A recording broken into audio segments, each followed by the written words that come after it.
Paul, first of all, team news-wise, how is the side looking ahead of the Midlanders trip down here? Well, we had defensive issues last week at Cheltenham, which we managed to overcome and get through. So I'm hoping that we will have Jordan Moore-Taylor and possibly Luke Kroll back in contention. Neither are assured of being fit, but we're hoping they may well be available, so that'd be great. Clearly it was good to see Troy Brown and Jordan Tilson back on the pitch, but as many players as possible would be a good problem for me to have, so they'll both be, I think, looking to be fit for selection. Other than that, Robbie Simpson will still be out, Pierce Sweeney's still out, Troy Archibald and one or two others, so it's getting stronger all the time, and we'll work off the back of last week and possibly add one or two to finish that game. Obviously, having those defensive players back in Jordan and Luke will be a great bonus for you, and I guess it gives you, possibly for the first time in a little while, a selection headache in central defence. Yeah, I hope that will be a theme that we will be having a problem with going forward. I don't think that'll be this week. I think it'll sort of pick itself. But we've got a lot of football. We're just coming up to sort of halfway point in the season. A lot of football still to be played. If you look at the last 4 or 5 months, how many changes, enforced changes there have been, it gives you some idea of what's coming, and we want as many players fit as possible for what will be a really tough winter few months, I think.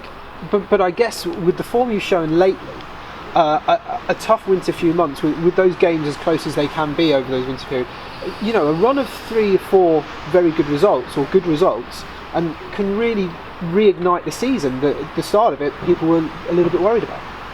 Yeah, it's early days. 3 or 4 games turning into 3 or 4 months. That's really what we want to work to.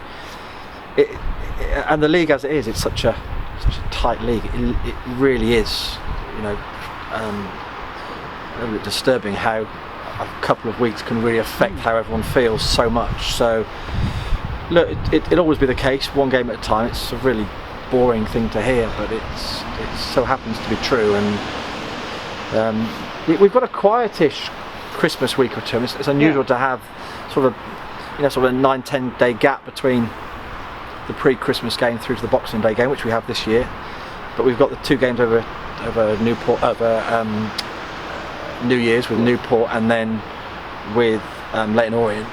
And of course, at the moment, January the 7th is a free weekend because Wycombe is still in the FA Cup. Yeah. So we haven't got that much football to be played, but it will.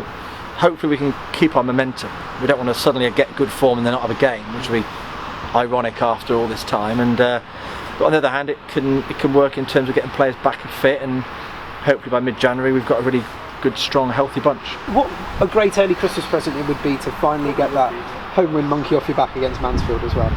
Yeah, we've been trying every game. It's not like we haven't. We played particularly well, I think, the last couple of games. Against a very good Luton team, we came close and played well against Doncaster, so it'll happen soon.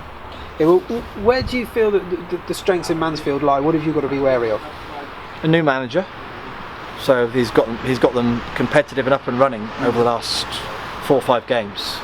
He knows the league. He gets his teams very purposeful and energetic, and knows exactly what he's doing. And I think the biggest strength will be the influence of the manager and this early period where he's taken over a team, and they'll be playing to his word, and I think that'll be their biggest strength.